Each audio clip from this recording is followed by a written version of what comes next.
Hello everyone, welcome back to my channel Maa Vandana chemistry classes. Last जो हमारा BSc का part number first था BSc third year के लिए, उसके अंदर हमने देखा था वीबीटी की थ्योरम जो थी। सबसे पहले तो ये चीज़ कि हम metal ligand bonding in transition metal complexes, जिसे कहते हैं संक्रमण धातु संकुलों में धातु लिगेंड बंध जो होते हैं, उसके वो जो यूनिट है, यूँ कहें वो जो चैप्टर है वो हमने स्टार्ट किया है, जो कि बीएससी थर्ड ईयर के लिए था। पार्ट नंबर फर्स्ट जो था उसके अंदर हमने डिस्कस किया था वीबीटी के बारे में, और वीबीटी के अंदर हमने वीबीटी क्या है, किसने बताई थी, वो सब डिस्कस किया था। जिसने नहीं देखी है पार्ट फर्स्ट की वीडियो, जल्दी से जाइए, लिंक डिस्क्रिप्शन बॉक्स में दिया हुआ है, जल्दी से जाके देखिए। ओके, ये है पार्ट नंबर सेकंड, जिसके अंदर आज हम डिस्कस करने वाले हैं आगे की जो इसकी लिमिटेशंस हैं। ठीक है, हमने वीबीटी की कुछ लिमिटेशंस की थी, यानी कि हमने 3 या 4 ही लिमिटेशंस की थी, और अभी जो है हम आगे उसके अंदर और डिस्कस करने वाले हैं कि और जो इसकी लिमिटेशंस हैं वीबीटी की वो क्या क्या हैं और कौन सी हैं। ठीक है भाई, चलिए एक बार फिर से आपको पीछे वाला थोड़ा सा रिवाइज करवा देते हैं कि वीबीटी की जो लिमिटेशंस थी वो कौन सी थी। लिमिटेशंस होती हैं सीमाएं। ठीक है भाई, हाँ एक चीज़ और, ये जो वीडियोस चल रही हैं ये हिंदी और इंग्लिश मीडियम दोनों के लिए है। मुझे कमेंट आते हैं स्टूडेंट्स के कि ये जो वीडियोस हैं ये हिंदी मीडियम वालों के लिए भी हैं। आप देखिए वीडियो को, अगर आपको लग रहा है कि वो सिर्फ इंग्लिश मीडियम वालों के लिए है तो यू नो अबाउट इट, आपको पता चल जाएगा। लेकिन ये जो वीडियो है ये हिंदी और इंग्लिश दोनों के लिए है। आपको टाइटल में ही हिंदी लिखा हुआ है तो इट मीन्स कि ऑब्वियसली हिंदी मीडियम के स्टूडेंट्स के लिए भी है। ओके, वीबीटी की जो हमने लिमिटेशंस की थी उसमें सबसे पहली जो लिमिटेशन थी वो क्या थी कि जितने भी संक्रमण धातु, यानी कि जितने भी ट्रांजिशन मेटल जो है वो जो कॉम्प्लेक्स बनाते हैं, वो जो संकुल बनाते हैं, वो कुछ तो होते हैं रंगीन, यानी कुछ तो होते हैं कलर्ड, और कुछ होते हैं कलरलेस, यानी कि कुछ तो होते हैं रंगीन और कुछ होते हैं रंगहीन। ठीक है, अब ये रंगीन और रंगहीन किस बेसिस पे होते हैं इसके बारे में वीबीटी ने कुछ भी नहीं बताया था, इसलिए इसकी पहली सीमा हो गई, पहली लिमिटेशन हो गई। सेकंड जो इसकी लिमिटेशन आई थी कि इस सिद्धांत के अंदर ये जो थ्योरी है वीबीटी वाली, इसके अंदर ये व्याख्या नहीं हो पाई थी कि कौन सा कॉम्प्लेक्स जो है वो आउटर ऑर्बिटल कॉम्प्लेक्स और कौन सा inner orbital. Outer orbital complex और इनर ऑर्बिटल कॉम्प्लेक्स कौन से हैं वो मैं आपको लास्ट वाली वीडियो के अंदर बता चुकी हूँ। फिर से एक बार कहती हूँ, जिसे नहीं देखी है उन्हें ये समझ नहीं आएगी, पहले उन्हें पार्ट फर्स्ट जो है वो देखना पड़ेगा। ठीक है, आउटर ऑर्बिटल कॉम्प्लेक्स और इनर ऑर्बिटल कॉम्प्लेक्स, ओसी मतलब ऑर्बिटल कॉम्प्लेक्स, यानी कि बाह्य कक्षक संकुल और आंतरिक कक्षक संकुल जो है वो क्या है उसके बारे में जो है वीबीटी ने कुछ भी नहीं बताया था, इसलिए ये इसकी एक क्या हो गई, एक और सीमा हो गई थी। चलिए भाई, पॉइंट नंबर थर्ड जो है उसके अंदर हमने देखा था कि बहुत से संकुल ऐसे बनते हैं जिनकी स्ट्रक्चर जो होती है वो डिस्टॉर्टेड होती है, यानी उनकी स्ट्रक्चर क्या होती है, विकृत होती है, डिस्टॉर्टेड स्ट्रक्चर होती है। वो किस वजह से होती है इसके बारे में भी वीबीटी ने कुछ एक्सप्लेन नहीं किया था। अब ये जो चीज़ें हैं वो सारी की सारे आगे आएंगी, और इन सब चीज़ों के बारे में एक्सप्लेनेशन जो दिया था वो दिया था सीएफटी ने, that is crystal field theory, जिसे कहा जाता है क्रिस्टल क्षेत्र सिद्धांत। ठीक है भाई, वो सब चीज़ें हैं वो आगे आएंगी। अब आता है एक फोर्थ पॉइंट जो कि है बहुत ज़्यादा इम्पॉर्टेंट पॉइंट, इसके बारे में अच्छे से समझिएगा, ये आपके आगे की बेसिक बनाएगा, यानी कि ये जो हम आगे सीएफटी करेंगे उसके लिए बेसिक पोर्शन होगा आपके लिए। ठीक है, सबसे पहली चीज़ ये एक तरीके की लिमिटेशन ही है, लेकिन इसकी जो थ्योरी है वो आपके सीएफटी के अंदर काम में आएगी। ठीक है, तो पॉइंट नंबर जो इसकी सीमा थी, फोर्थ सीमा जो है, लिमिटेशन फोर्थ जो है, उसके अंदर एग्जाम्पल लिया गया कौन से वाला, CONH3 6+2। ठीक है, CONH3 6+2 का एग्जाम्पल लिया गया। इसके अंदर कहा गया कि इसकी जब हाइब्रिडाइजेशन देखी गई तो हाइब्रिडाइजेशन के अंदर एक इलेक्ट्रॉन जो है वो एक कक्षक से दूसरे कक्षक के अंदर ट्रांसफ़र हो जाता है, और उन दोनों कक्षकों में इलेक्ट्रॉनों का ट्रांसफ़र होना पॉसिबल ही नहीं है, फिर भी हो जाता है। अब इसको समझिए क्या चीज़ है ये। देखिए, हमें पहले इसकी हाइब्रिडाइजेशन यानी इसका संकरण निकालना है। हाइब्रिडाइजेशन में कोबाल्ट जो है उसका एटॉमिक नंबर कितना होता है, 27। ठीक है भाई, हाइब्रिडाइजेशन क्या होती है, 3D7 4s2। ठीक है, सभी को पता है कि इसकी जो इलेक्ट्रॉनिक कॉन्फ़िगरेशन है वो क्या होती है, 3D7 4s2। ओके, ये 4, और उसके बाद में कौन सा आएगा भाई, 4p, और उसके बाद में लास्ट में आएगा 4d।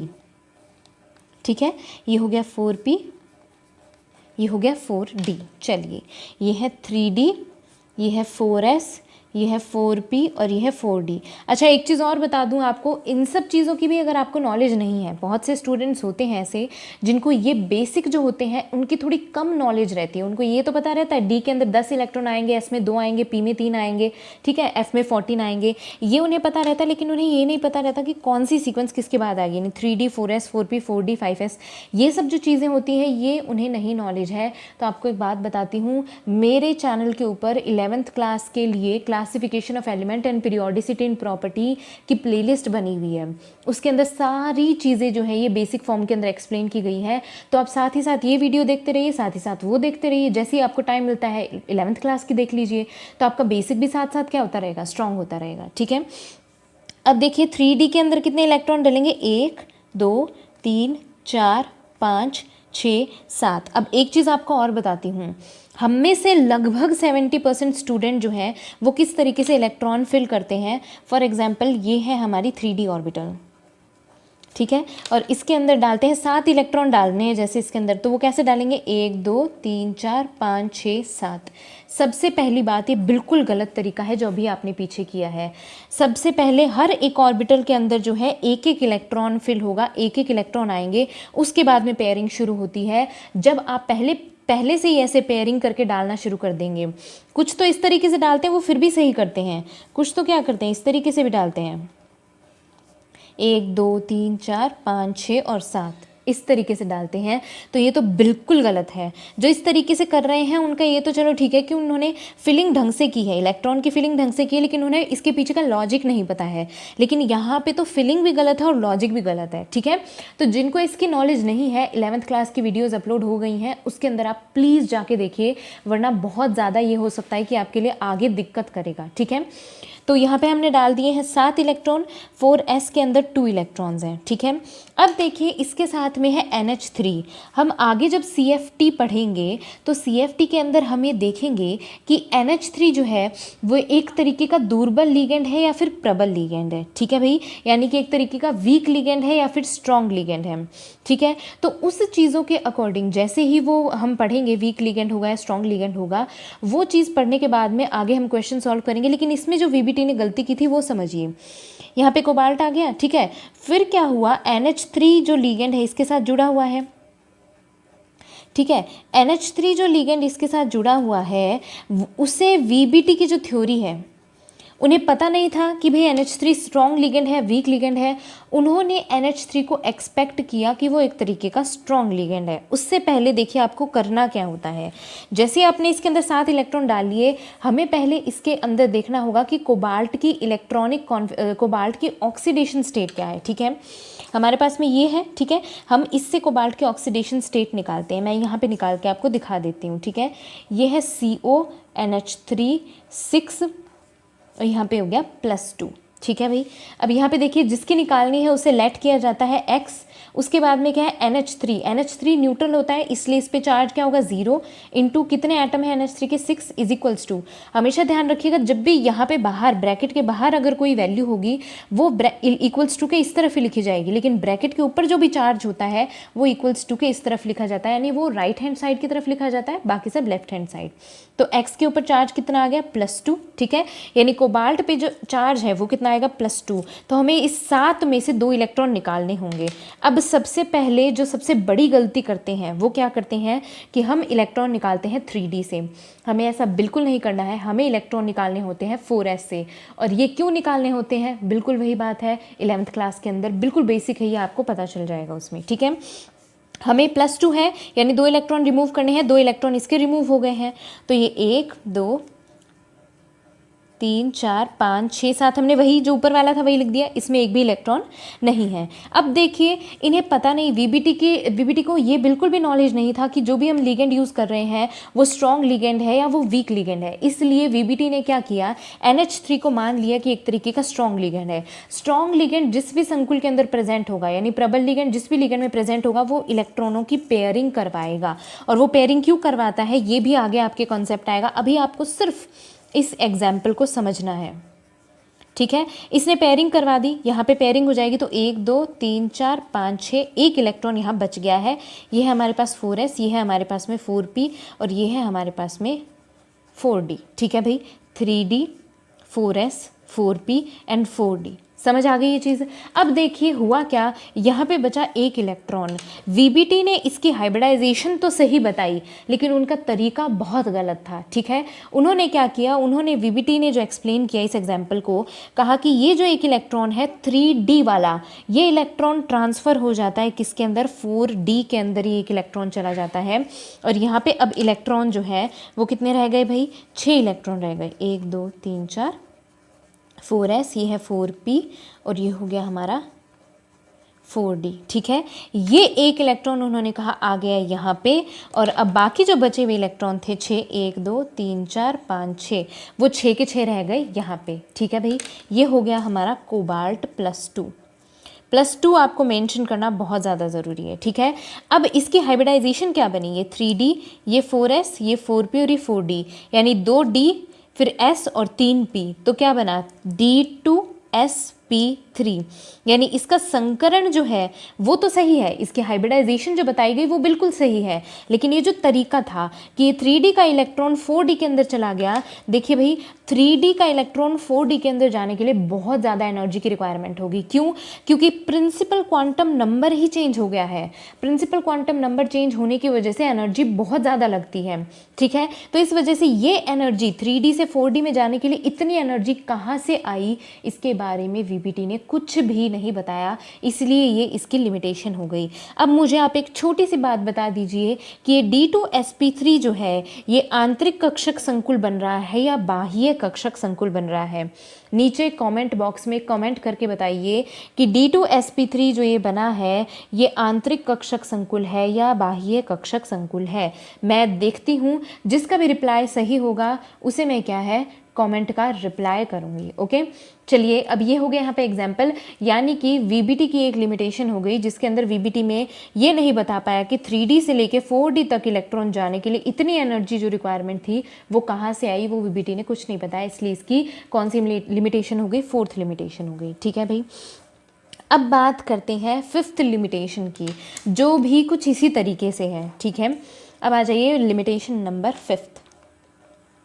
चलिए 5वीं जो लिमिटेशन है, 5th लिमिटेशन जो है इसकी, वो ये है कि भाई निकल +2 जो है, ठीक है, निकल +2 के 2 एग्जाम्पल देखे गए, जिसमें से एक था NiNH3 4+2, ठीक है, और एक था NiCN4-2, ठीक है भाई।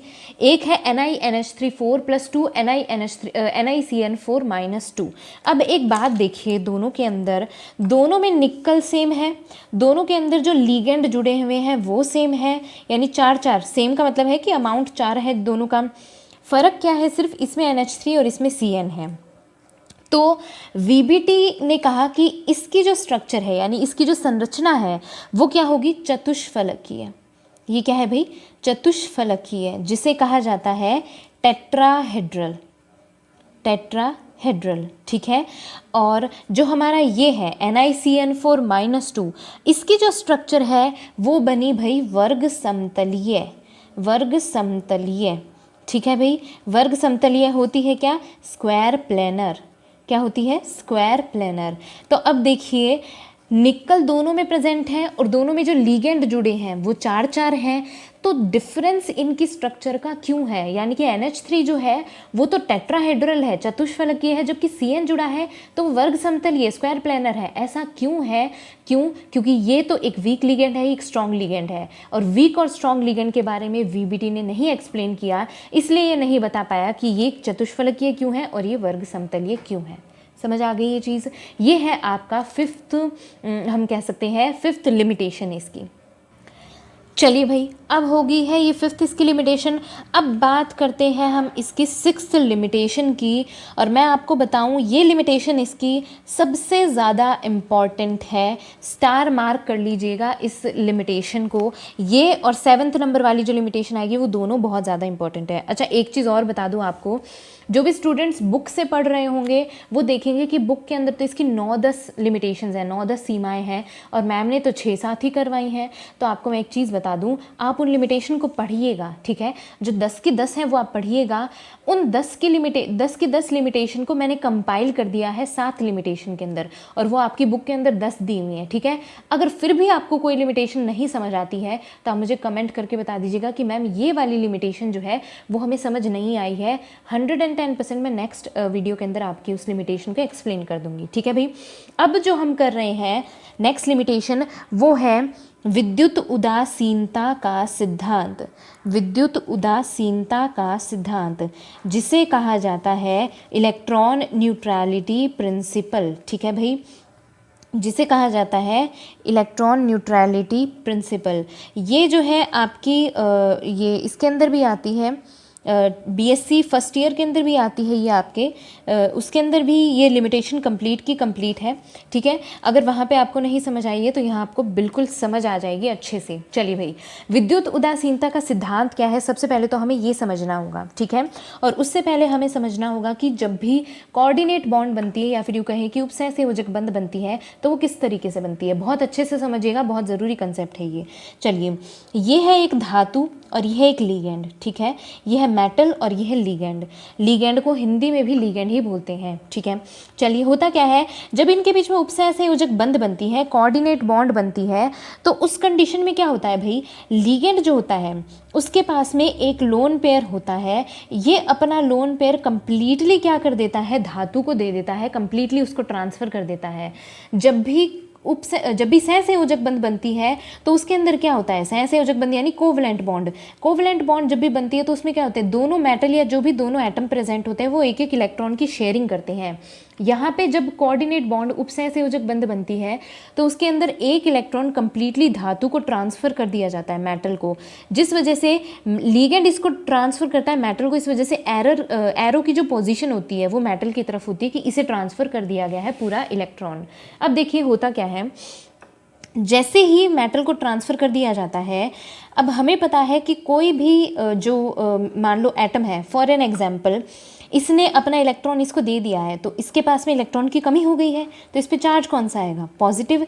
इसने इलेक्ट्रॉन ले लिया है तो इस पे चार्ज कौन सा आएगा, नेगेटिव। समझ आई ये चीज़, यानी कि जब भी लीगेंड धातु को इलेक्ट्रॉन देता है तो लीगेंड के ऊपर पॉजिटिव चार्ज आ जाता है, धातु के ऊपर नेगेटिव चार्ज आ जाता है। अब बात नोट करिएगा कि धातु के ऊपर, मेटल के ऊपर नेगेटिव चार्ज उसकी स्टेबिलिटी को घटाता है। क्यों? क्योंकि मेटल धातु जो होता है वो हमेशा क्या करता है भाई, हाँ बिल्कुल, वो हमेशा क्या करता है, पॉजिटिव चार्ज को ही पसंद करता है, नेगेटिव चार्ज को पसंद नहीं करता है। यानी मेटल जो है वो इलेक्ट्रॉन देना पसंद करता है, लेना नहीं पसंद करता। तो अब होगा क्या, जैसे लीगेंड मेटल को इलेक्ट्रॉन दे देगा, इस पे फॉर्मल नेगेटिव चार्ज, जिसे हम कहेंगे औपचारिक ऋणावेश जो है वो आ जाएगा, फॉर्मल नेगेटिव चार्ज आ जाएगा, जो मेटल को बिल्कुल भी पसंद नहीं है। तो अब जो है पॉलिंग ने कहा कि भाई ऐसे जितने भी धातु होंगे वो तो सब क्या होंगे, अनस्टेबल होंगे, अस्थायी होंगे। अब वो अनस्टेबल होंगे तो फिर तो उपसहसंयोजक यौगिक बन ही नहीं सकते। तो इसको समझाने के लिए पॉलिंग ने आगे एक कंसेप्ट दिया, और इस कंसेप्ट को उन्होंने समझाया किस तरीके से, एक एग्जाम्पल से। उन्होंने लिया COL6+2, ठीक है। CO क्या है यहाँ पे, कोबाल्ट, L6 क्या है, 6 लिगेंड जुड़े हुए हैं इसके साथ में, ठीक है। अब बात करते हैं कोबाल्ट के ऊपर चार्ज कितना है, ठीक है। 6 लिगेंड इसके साथ जुड़े हुए हैं, ठीक है। 6 लिगेंड, एक लिगेंड जो है एक इलेक्ट्रॉन देता है, सॉरी एक लिगेंड जो है 2 इलेक्ट्रॉन देगा, तो 6 लिगेंड कितने इलेक्ट्रॉन दे देंगे, टोटल 12 इलेक्ट्रॉन देंगे, ठीक है।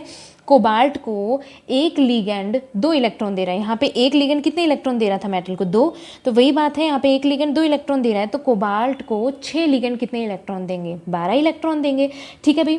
जैसे ही 12 इलेक्ट्रॉन देते हैं तो 12 इलेक्ट्रॉन तो ये हो गए हैं, यानी इस पे कोबाल्ट पे चार्ज कितना आ गया, इस वजह से इस पे आ गया है -6 चार्ज, ठीक है। 6 लिगेंड की वजह से। यानी कि अगर हम मान लें कि एक लिगेंड के ऊपर -1 चार्ज है तो कोबाल्ट पे कितना आ गया, -6 ही आ गया, ऑब्वियस सी बात है। और इस पे भी पूरे पे +2 चार्ज है, तो -6 और +2 कितना हो गया भाई, -4। यानी कि टोटल कोबाल्ट पे जो चार्ज आया है वो है -4। और -4 चार्ज गाइज बहुत बड़ा होता है, ठीक है, बहुत ज़्यादा बड़ा होता है, जो कि जो मेटल है उसको बिल्कुल पसंद नहीं होगा। तो इसको समझाने के लिए पॉलिंग ने बताया कि हमेशा वही संकुल, वही कॉम्प्लेक्सेस स्टेबल होंगे जिनके ऊपर धातु के ऊपर जो है या तो चार्ज 0 होगा या फिर चार्ज 0 के आसपास होगा, यानी अप्रॉक्सीमेटली इक्वल्स टू 0 होगा। समझ आई ये चीज़? नहीं समझ आई तो ये एग्जाम्पल समझिए। इन्होंने 2 एग्जाम्पल लिए, एक तो लिया बेरिलियम H2O6 को, BeH2O6+2 को, एक इन्होंने लिया BeH2O4+2 को। दोनों ही कॉम्प्लेक्सेस की जब स्टडी की गई तो पता चला कि इन दोनों संकुलों में से BeH2O6 और BeH2O4 में से BeH2O4 जो है वो क्या है, संकुल स्थाई है, वो एक स्टेबल कॉम्प्लेक्स है। क्यों है भाई, ये वाला जो है ये स्टेबल कॉम्प्लेक्स है, क्यों? क्योंकि इसके अंदर बेरिलियम पे जब चार्ज निकाला गया तो चार्ज पाया गया -0.08, और इसमें जब बेरिलियम पे चार्ज निकाला गया तो चार्ज पाया गया -1.12। 0 के बराबर कौन से वाला चार्ज है, ऑब्वियसली ये वाला। तो पॉलिंग ने कहा कि भाई ऐसे ही संकुल स्टेबल होंगे, ऐसे ही कॉम्प्लेक्सेस स्टेबल होंगे जिन पे बेरिलियम के ऊपर या तो चार्ज 0 हो या फिर चार्ज 0 के आसपास हो, यानी इन दोनों में से स्टेबल कौन सा हुआ, ये वाला संकुल अनस्टेबल होगा। समझ आई ये चीज़? ये इलेक्ट्रॉन न्यूट्रलिटी प्रिंसिपल के बारे में वीबीटी ने कुछ नहीं बताया था, बहुत कम एक्सप्लेनेशन दिया था, उसको आगे पॉलिंग ने एक्सटेंड करके इसका एक्सप्लेनेशन दिया था। समझ आ गई ये चीज़? अब जल्दी से इसका नेक्स्ट लिमिटेशन जो है वो भी समझ लेते हैं, ठीक है भाई। अब बात करते हैं इसकी लिमिटेशन नंबर 7th की। 7th लिमिटेशन जो है वो इसका कंटिन्यूएशन पार्ट ही है भाई। और ध्यान रखिएगा इसके अंदर एक टर्म आएगी पश्चबंधन, जिसे कहा जाता है बैक बॉन्डिंग। पश्चबंधन जिसे कहा जाता है क्या, बैक बॉन्डिंग, वो आएगी, वो आपको समझनी है। ये बैक बॉन्डिंग जो है ये 1 नंबर में पूछी जाती है, ठीक है भाई, 1 नंबर में पूछी जाती है। अब देखिए बात हमारी यहाँ पे ख़त्म हुई थी कि ये वाला ज़्यादा स्टेबल है, ये कम स्टेबल है। तो अब क्वेश्चन आता है कि भले ही ये कम स्टेबल हो लेकिन फिर भी ऐसे संकुल बन रहे हैं, ऐसा क्यों है भाई? भाई ये वाला संकुल अस्थाई है लेकिन ये H2O4 वाला जो है वो ज़्यादा स्थायी है, तो ये वाले संकुल तो बन भी रहे हैं भले ही कम स्थायी हो। तो ऐसे संकुल कैसे बन रहे हैं और क्यों बन रहे हैं उसे समझिए। देखिए भाई होता क्या है कि जब भी ऐसे संकुल बनते हैं जिस पे धातु के ऊपर बहुत ज़्यादा चार्ज आ जाता है, यानी कि यूँ कहें कि धातु जो है वो बहुत ज़्यादा चार्ज गेन करने लग जाता है ना, मतलब जैसे -1.12 आपने अभी चार्ज देखा, तो उस कंडीशन में क्या करता है, जो धातु होता है वो बैक बॉन्डिंग का सहारा लेता है जिसे कहा जाता है पश्चबंधन। अब इसमें हम एग्जाम्पल ले लेते हैं क्रोमियम और इसके साथ में जुड़ा है कार्बोनिल, ठीक है भाई, इस पे प्लस चार्ज है और यहाँ पे ये है, ठीक है, इस पे नेगेटिव चार्ज है। और यहाँ पे कार्बोनिल जो है ये लिगेंड का काम कर रहा है, इसने इलेक्ट्रॉन पूरे के पूरे क्रोमियम को दे दिए हैं, ठीक है। अब क्रोमियम के ऊपर बहुत ज़्यादा नेगेटिव चार्ज आ गया है, तो अब क्रोमियम क्या करेगा, संकुल ज़रूर बनेगा ये लेकिन अस्थायी होगा। तो ये संकुल बनता क्यों है, क्योंकि ऐसी कंडीशन में जिस पे धातु के ऊपर बहुत ज़्यादा नेगेटिव चार्ज आता है, इस कंडीशन में धातु क्या करता है, वापस से इलेक्ट्रॉनों को लिगेंड की तरफ ट्रांसफ़र कर देता है, ठीक है। क्या होता है, जैसे ही इसके पास नेगेटिव चार्ज आ गया और इसने इससे इलेक्ट्रॉन दे दिए, ये क्या करेगा, इलेक्ट्रॉनों को वापस कार्बोनिल को दे देगा, वापस कार्बोनिल को ट्रांसफ़र कर देगा, जिस वजह से क्रोमियम और कार्बोनिल के बीच में बन जाती है डबल बॉन्ड। और जो कार्बोनिल में कार्बन और ऑक्सीजन के बीच में ट्रिपल बॉन्ड थी वो भी अब डबल बॉन्ड के अंदर कन्वर्ट हो जाती है। यहाँ पे इलेक्ट्रॉन क्यों, क्योंकि ये वाला जो इलेक्ट्रॉन है ये भी इसके पास, ये वाला जो बॉन्ड है ये भी इलेक्ट्रॉन अपना इसके पास ट्रांसफ़र हो जाता है, जिसका लोन पेयर यहाँ आ गया, यहाँ पे एक लोन पेयर पहले से ही था। अब होता क्या है, एक बॉन्ड तो इनके बीच में होती है कोऑर्डिनेट बॉन्ड और एक होती है इनके बीच में सिंगल बॉन्ड। समझ आई ये चीज़? बहुत इजी कंसेप्ट है। पीछे हमने जो देखा उसमें बेरिलियम, जो एक बेरिलियम था BeH2O6 वाला, उसके बारे में हम बात कर रहे थे कि इसमें बेरिलियम पे जो चार्ज था वो -1.12 था।